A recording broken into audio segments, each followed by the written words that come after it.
Hey guys, Ryan Earnhardt here from CreativeSoundLab.tv. Well, today I'm going to be introducing to you a compressor that costs, I think, $80 to $100. I forget how much I paid, but I kind of forgot about it. I recently tried it out on drum overheads. This thing, the DBX 166, it sounds amazing on overheads. It sounds really good. And no matter what setting, high ratio, low ratio, it can't make it sound bad. It actually sounds great for drum overheads. And so this is kind of a really cool compressor. You know, it actually doesn't sound that great in general. But for overheads, this thing is killing it, okay? So this is going to be a cool episode. Stick around. Okay, so before we begin, I want to mention that I have my membership still going strong. $2 a month gets you access to the weekly audio experiments and the monthly masterclass. This month we're talking about learning your ears, trusting your ears. Some people say this term about golden ears, where people are just born with these abilities, but really just learning how to listen. And there's a lot that can be done with just some fundamental techniques that can really develop your ears and your ability to trust what you're hearing. So baseline membership is $2. I think it's $12 for the one that gets you access for streaming all of my courses. Go check it out. So today is really about this 166 compressor. It's a stereo compressor or just 2-channel. And, you know, it really doesn't sound that good. It just kind of sounds dull, you know? And it tends to sound like it's compressing pretty hard, even at like 3 or 4 to 1. And I don't know, it just doesn't do a whole lot for me. So I was kind of goofing off, and I started to experiment with some kind of drum overhead stuff, and I decided to put this compressor in the chain here, and man, like this thing, it just doesn't sound bad. I mean, like any setting, low ratio, high ratio. So, okay. So let's hear it, okay? This thing, it just sounds really good. Okay.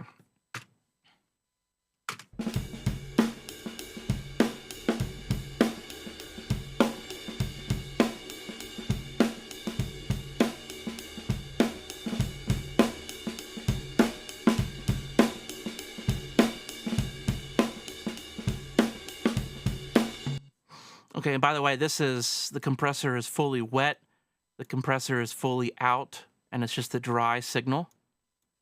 So here it is again, fully wet, fully compressed.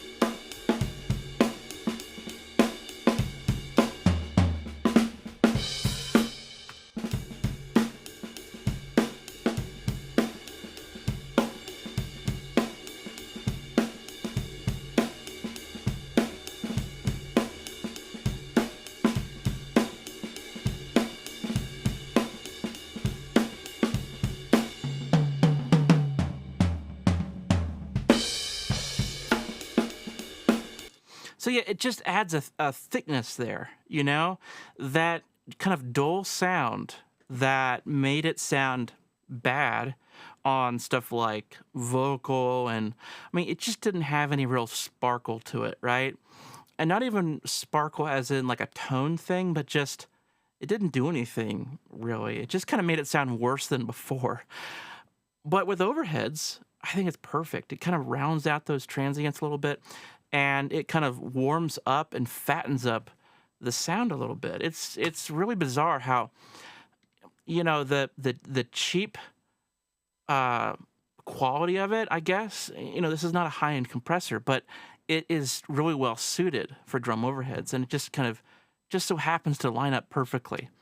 You hear those instances where an SM57 was just perfect on somebody's voice, and I haven't found that person, but you hear these stories about, oh my gosh, this just was, just so perfect, and it didn't happen to be an expensive mic. It was some, random mic, right?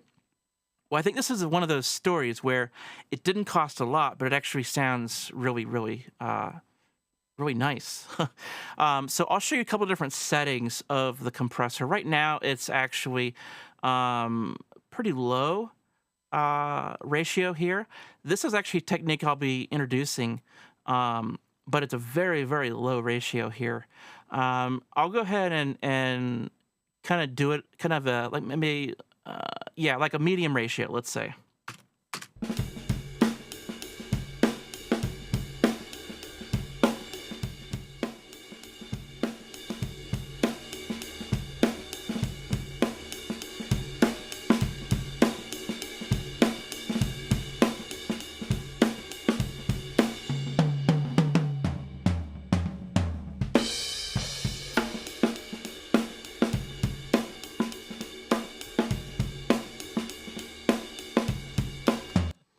You hear that snare? That's nice. Like, that wasn't the case in the low ratio, but the high ratio, let's see here, on 1176, you see the speed changes with ratio. And it's not something that I've read or even confirmed, but it's always this thing where it just sounds like the attack here got slower, so it allows a little bit more through.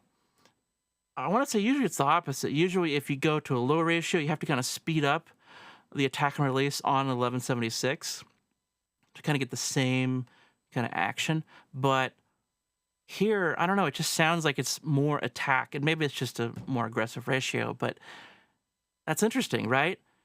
So it's kind of a different flavor altogether. And this is part of learning your gear, is it's just trying stuff. I mean, we have a real low threshold, very low ratio, so it's kind of getting everything. Huge soft knee compression. Then you go to medium ratio, and the knee tends to harden a little bit. It's a little more precise on when it kicks in. Although DBX probably would prefer that it's all soft knee, because that's kind of what they're known for, I think. But it's a different flavor, right? It's a different flavor of compression. So let's have a listen again.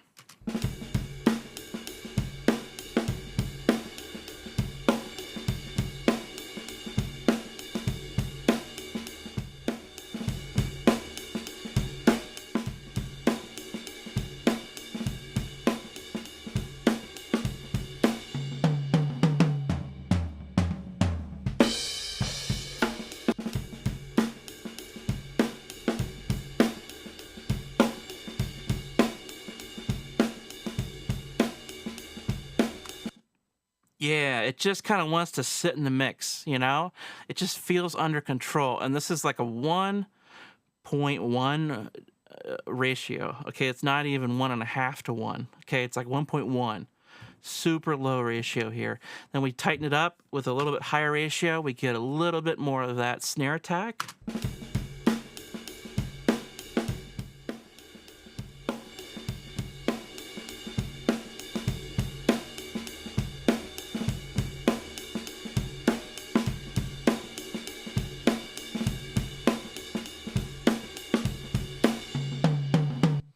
Okay, now let's try a high ratio, maybe a 6 or 7.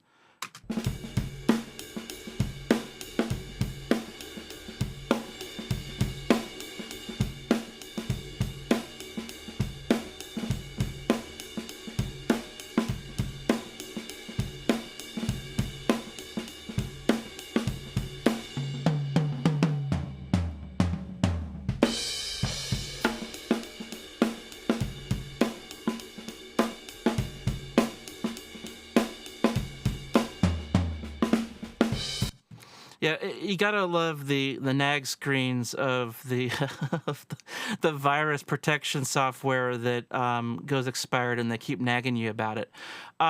So The attack of that snare is just totally different.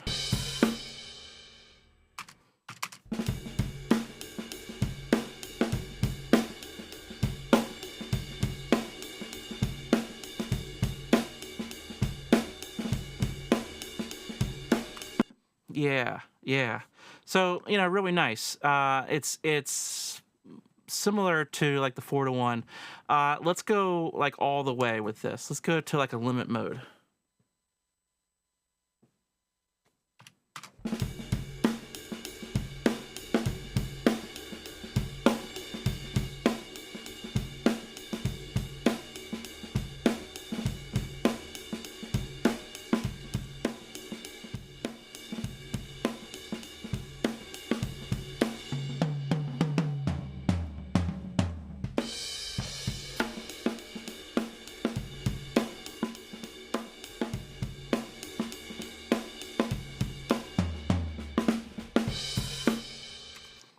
Even there, I mean, like that's a little bit much, right?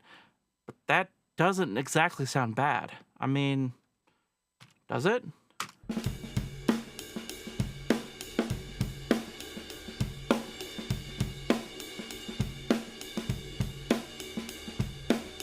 try different tempo groove.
Yeah, I mean, it's not bad at all. I mean, this is why I got into the DBX stuff, is because you could get something for really cheap and it sounded pretty great, especially compared to software compressors. I mean, it's super easy just to like put sound through it and get a decent sound. I mean, yeah, there's probably fancier compressors out there that could get you a better sound, but I mean, for $80 to $100, I don't know. Maybe these are going for like 120, 150 at this point, but I mean, still, this is not fancy.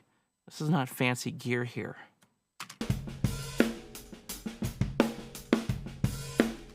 Okay, so what's cool about this thing is the peak stop level. So that orange knob there next to the green, it's actually a kind of final stage, and it's after the output knob. So you could actually push the output gain harder and harder. And the peak stop is kind of like a threshold. Right now it's not doing anything when it's fully to the right. But if you turn it to the left, it starts to limit and saturate and basically clip off the peaks, the transients, as you ram up the output.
So there we have it, fully saturated there. But again, it doesn't really sound bad, does it?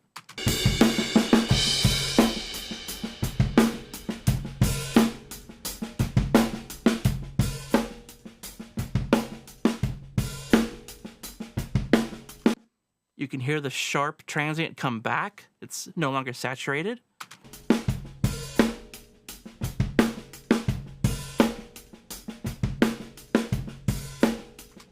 And here we have kind of an insurance policy of like, okay, make sure you don't clip my input. That's really all it's doing. I mean, it's kind of controlling it a little bit, adding a little bit of fatness, but it's not really adding a whole lot of tone necessarily. But it's just kind of a cool feature of the compressor.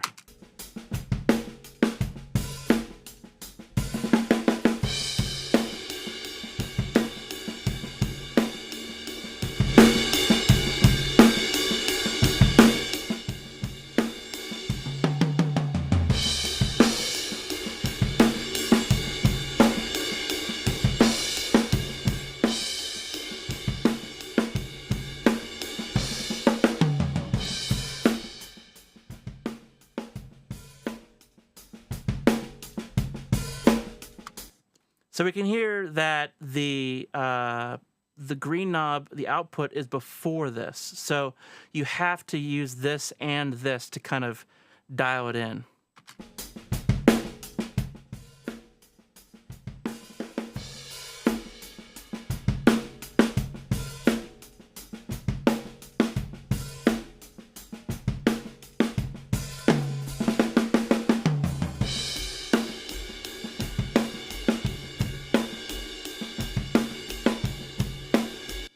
Yeah.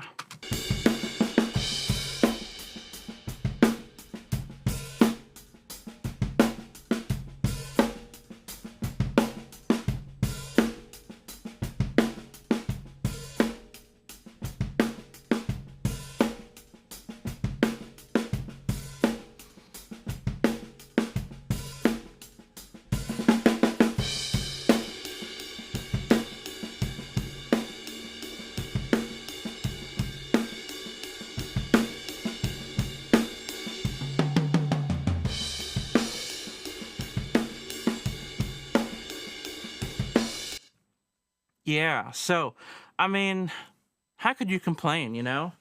The gate on this thing is pretty useless.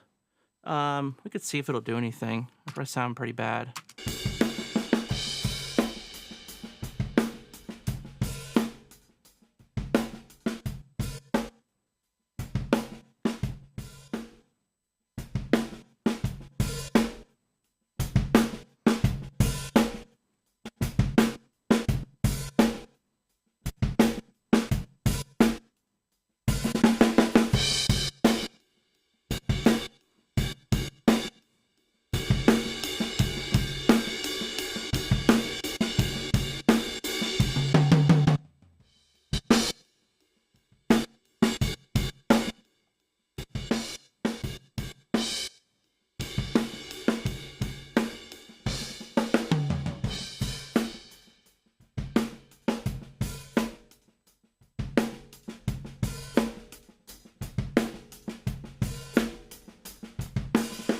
You know, that's not as bad as I was expecting it. I mean, I was expecting terrible, right?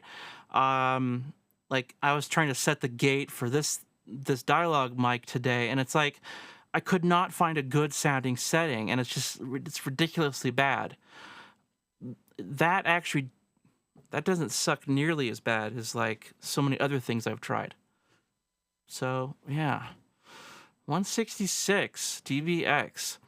Um, even if it's not for everything, this is a pretty cool use for it, Surprisingly good.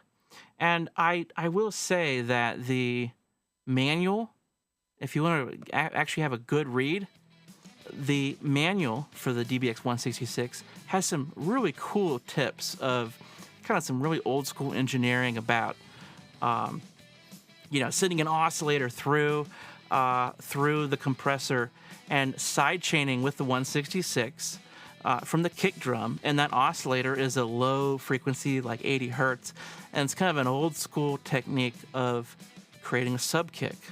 So it's a really cool read if you want to check something out. And these guys at DBX seem to be some pretty interesting people. So yeah. Anyways, I thought this was cool. Like, it's hard to make this thing sound bad, and it's really affordable. So I think I'll be using this more often. Okay. Well, talk to you guys soon. Let me know what you thought of this video in the comments. I'll be hanging out there.